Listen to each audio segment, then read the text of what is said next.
वर्ग ऐसा भी है वाल्मीकि समाज का जिसने आज के इस आंदोलन में ना नहीं किया कि पोस्ट जारी की थी कि हमारा इस आंदोलन से कोई लेना देना नहीं, हर समाज में कुछ लोग होते हैं इस तरह के, उनकी बातों में कोई नहीं आना, वो सोशल मीडिया के लोग हैं। हाँ, आज वाल्मीकि समाज आया हुआ ना, प्रमुख लोगों को बुलाया हुआ ना, आदर के साथ मंच पे है ना, और अपनी बात कह रहे हैं। हाँ, हमने अपनी एकता को मजबूत करना है। ये क्या डिसीजन है, हम इसकी बात कभी और करेंगे। अभी जो असली मसला है, बाबा साहब की मूर्ति को पुनः स्थापना उसी स्थान पर, बस हमारी यही मांग है, और यही आज हमारा धरना प्रदर्शन है, विरोध है। कड़ी में मेरे साथ कुछ लोग और जुड़ गए, उनसे भी जानने की कोशिश करते हैं कि क्या कहना है इस पूरे आंदोलन के बारे में। सर, नाम के साथ बताइए, क्या नाम है आपका? उदय गिल, वाल्मीकि चौपाल, दिल्ली प्रदेश। उदय गिल, वाल्मीकि चौपाल, यानी वाल्मीकि समाज से आप आते हैं, और वाल्मीकि चौपाल इनका संगठन है। बाबा साहब डॉक्टर अम्बेडकर की मूर्ति वहीं लगे, इस बात को लेकर के लोग आज आंदोलन कर रहे हैं, क्या कहना चाहोगे? इसके लिए हम मरने के लिए तैयार हैं। ये हमारी अस्मिता और हमारे आत्मसम्मान को जो केंद्र सरकार ने ठेस पहुंचाई है, हाँ, हम उसका बदला जरूर केंद्र सरकार से लेंगे। हाँ, पुनः मांग करते हैं, वाल्मीकि चौपाल समस्त हमारे साथी आए हुए, हमारे पदाधिकारी आए हुए हैं, हम पुरजोर तरीके से केंद्र सरकार का विरोध करते हैं। ये साजिश के तहत बाबा साहब की जो मूर्ति और अन्य महापुरुषों की जो मूर्तियां हटाई गई हैं, हम चाहते हैं कि केंद्र सरकार आदर सहित पुनः उसी स्थान पर बाबा साहब की प्रतिमा को लगाएं। बाबा साहब की प्रतिमा को वहीं लगाए, वाल्मीकि चौपाल की ये बड़ी मांग है। कुछ एक लोग साथी हो रहे हैं, क्या नाम है सर? मेरा नाम रामनिवास बालगुवेर है, मैं वाल्मीकि चौपाल का संयोजक हूँ। क्या कहना चाहोगे, बाबा साहब की मूर्ति को जिस प्रकार से इन लोगों ने हटाया है, क्या मंशा हो सकती है सरकार की? सरकार की मंशा, मानसिकता दलितों के प्रति ठीक नहीं है। ये दलितों जो संविधान को खत्म करने की जो पहले सोच रहे थे, अनुसूचित जाति का एक संयुक्त मोर्चा ने 19 मई को कॉन्स्टिट्यूशन क्लब के अंदर जो कार्यक्रम किया था, पूरे देश के अंदर हमने एक मिशन चलाया, संविधान बचाओ। और संविधान बचाने के लिए हम कहीं तक हम कामयाब भी हुए हैं इसके अंदर, संविधान बचाने के लिए, क्योंकि संविधान बचा।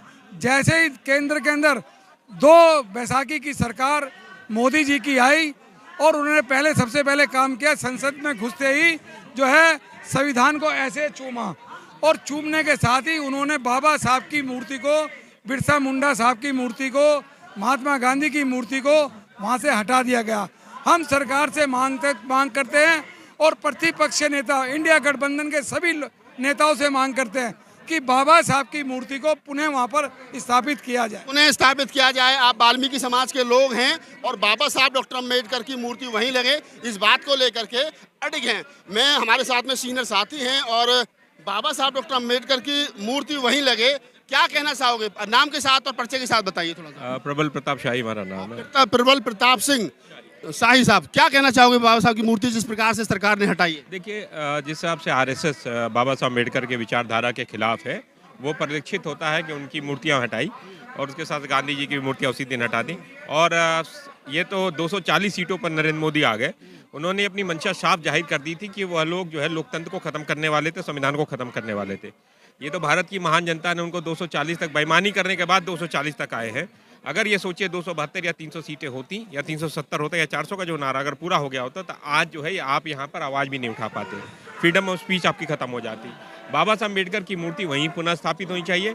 और ये हटाया क्यों? हटाया इसलिए क्योंकि बाबा जो इनके गुरु गोवरकर थे, उनकी किताब जो है बंच ऑफ थॉट्स, उसमें उन्होंने स्वयं लिखा है कि मैं अंग्रेजों की गुलामी स्वीकार कर लूंगा, लेकिन दलित, पिछड़े, आदिवासी, अल्पसंख्यक और महिला का राज स्वीकार नहीं करूंगा।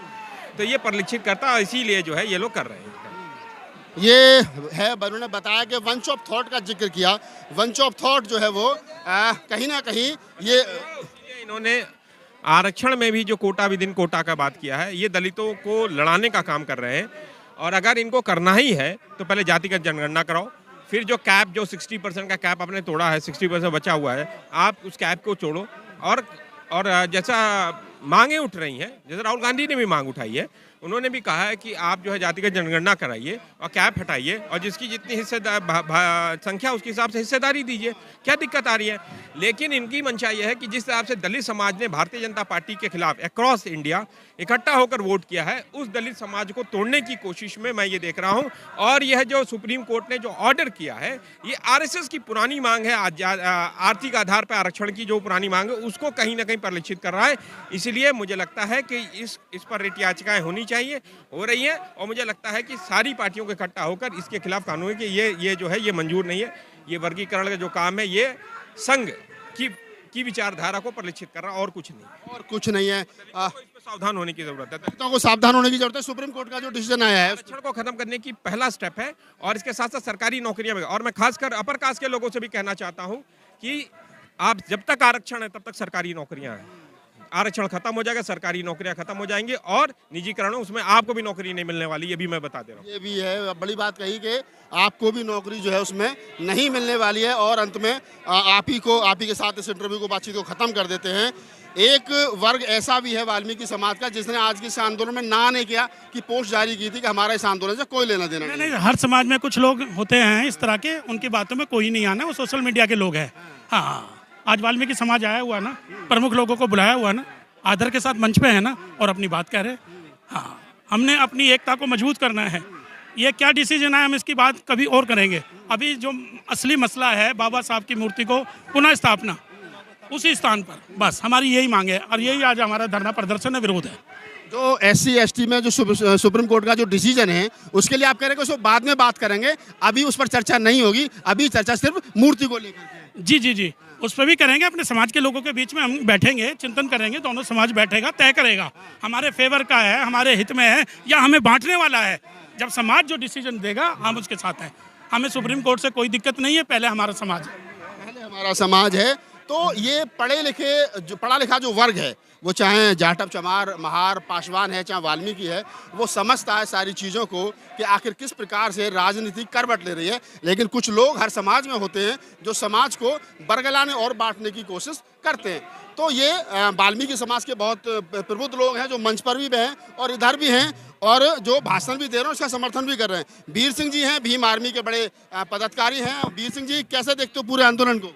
राहुल सर, सबसे पहले तो आपको जय भीम। जय भीम, जय भीम। आंदोलन ठीक दिशा में चल रहा है। मोदी जी को चैलेंज है, बाबा साहब की प्रतिमा को दिए हुए समय में वहीं लगा दे जिस स्थान से हटाई है।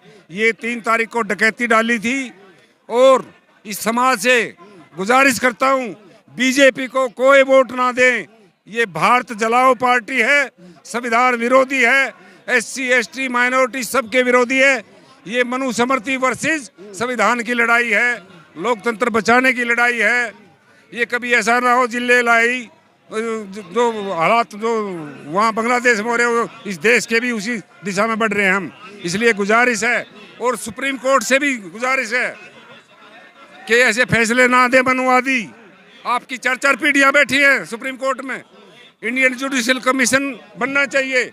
मेरा चैलेंज है पूरे भारत के सुप्रीम कोर्ट और हाई कोर्ट के जज, इनको एक ग्राउंड में बैठा के एक CGL का पेपर करवा दिया जाए। अगर ये 25% मुश्किल से पास होंगे, सारे फेल होंगे। सारे सिफारिशी लोग हैं, जातिवादी लोग हैं। हम इनके उस फैसले का बिल्कुल पुरजोर विरोध करते हैं। जो एक्शन लेना चाहे सुप्रीम कोर्ट वो ले सकती है। जो एक्शन लेना चाहे सुप्रीम कोर्ट वो ले सकती है। आप वीर सिंह जी हैं और आज़ाद समाज पार्टी भीम आर्मी के बड़े कार्यकर्ता हैं। आंदोलन कोई भी हो, हर जगह वीर सिंह जी की उपस्थिति जो है वो दर्ज कराते हैं। वो अपनी, बहुत सारे लोग हैं, गर्मी बहुत ज़्यादा है। एक साथी और आ गए हैं। क्या कहना चाहोगे आज के इस आंदोलन के बारे में? आंदोलन बहुत अच्छा है, बढ़िया है, लेकिन ये सभी भाई अपना फर्ज निभाए। बाबा साहब के बारे में, बाबा साहब का दिया खा रहे, बाबा साहब के पैर रहे, बाबा साहब के मान सम्मान के लिए हम जिंदा हैं। अगर वो ही नहीं, हमारा मान सम्मान नहीं रहा, गली गली में मंदिर बने हुए हैं, उनको कुछ नहीं कराया, और हमारे बाबा साहब का जो हमारा इतिहास, जो हमारे देश की हम जो जाना जाता है, वो मूर्ति को हटा दिया, तो इससे बड़ी शर्म की बात है। और हम सब इस लड़ाई को जिंदा रखेंगे, और आप सबका प्यार और आशीर्वाद है। आपका धन्यवाद। आप भी जिंदा रहेगी। मैं राहुल सर, मैं 3-4 तारीखें आपको बताना चाह रहा हूँ। ये मनुवाद और संविधान की जो ना लड़ाई है, पहली तारीख आप नोट करिए, 9 दिसंबर 1940 को जो संविधान सभा की पहली बैठक हुई थी, और बाबा साहब ने 2 साल 11 महीने 18 दिन में इतना सुंदर संविधान लिख करके 26/11/1949 को तत्कालीन राष्ट्रपति जी को सौंप दिया था। और ये उम्मीद की थी कि सरकार किसी की भी हो, इस संविधान से चलाएंगे इस देश को। लेकिन अब देखिए क्रोनोलॉजी समझना, 26/11/2008 का बॉम्बे अटैक, ज्यादा बोलने तो भावनात हो जाएंगी। वो अटैक करवाया गया था RSS के द्वारा। RSS ने हाईजैक कर लिया है पूरी इंडियन डेमोक्रेसी को 26/11 से। ओके, उसके बाद आ जाइए आप 6 दिसंबर 1992 में बाबरी मस्जिद क्यों ढाई? अरे बेशर्म लोगो, तुम एक दिन पीछे डाल लेते, एक दिन आगे डाल लेते, तुम्हें 6 दिसंबर ही क्यों चुना? ये क्रोनोलॉजी समझिए। अब आइए आप 28 मई को सिंगोर रख दिया और ये सारा कर दिया कि मैंने भारत से लोकतंत्र खत्म कर दिया है, मैं इस देश को डंडे से चलाऊंगा। ये जो ना चैलेंज है इस बहुजन समाज को 90% को कहाँ सोया हुआ है ये। अब 28 मई की तारीख होगी, अगली तारीख और सुन लीजिए फिर 22 जनवरी को प्राण प्रतिष्ठा कर दी। गुरु घर का तोड़ा था, वो क्यों नहीं बनवाया आज तक मोदी जी ने? ये सारी की लोगों में गुस्सा है और तारीख की सारी तारीखें ये नागपुर के हेडक्वार्टर से तय होती है। इन्होंने बाबा साहब के संविधान से और इस विचारधारा से नफरत है, उसको खत्म करने की मोदी जी ने कसम खा रखी है। मोदी जी ने कसम खा रखी है। हमारे साथ सचिन सिद्धार्थ हैं, एडवोकेट हैं और युवा नेता भी हैं। सचिन, बाबा साहब की मूर्ति रात के अंधेरे में हटा दी गई, लोगों में गुस्सा है, आप देख रहे हैं।